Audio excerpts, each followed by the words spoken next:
And so what happened in 1964 is that 25% of black youth were raised by a single mom. Today, it's nearly 75%, about 70%. So that means that 1 in 4 black kids will have a father around. Only 1 in 4.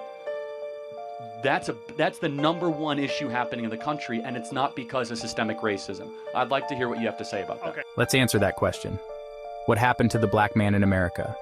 Why do so many black communities have a shortage of fathers? The answer isn't just about choices. It's about a system that was built this way. Let's start with the welfare system. When it was created, it came with a rule. A man could not live in the home if a mother wanted to receive aid. Caseworkers would literally check houses for shoes, clothes, or signs of a man. That policy pushed fathers out, forcing mothers to choose between keeping their family together or feeding their children. This was the first and strongest blow against the black family structure.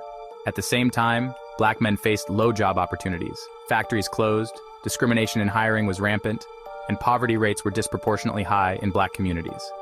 A man without steady work was already seen as a burden, and the welfare system made his presence even more of a liability. The result? More households without men, and more families surviving on aid. Then came the war on drugs.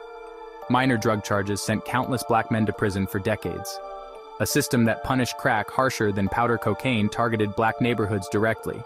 Once a man had a record, it became almost impossible to get a job, to vote, or to return home as a provider.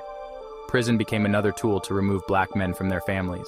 Out of this, a false narrative was born, the idea of the strong black woman who could do it all alone. But this wasn't natural strength.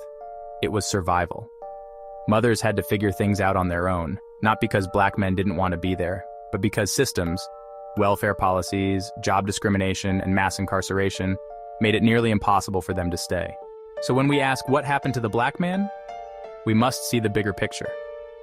The separation of black men from their families was not accidental. It was orchestrated through policy, poverty, and punishment.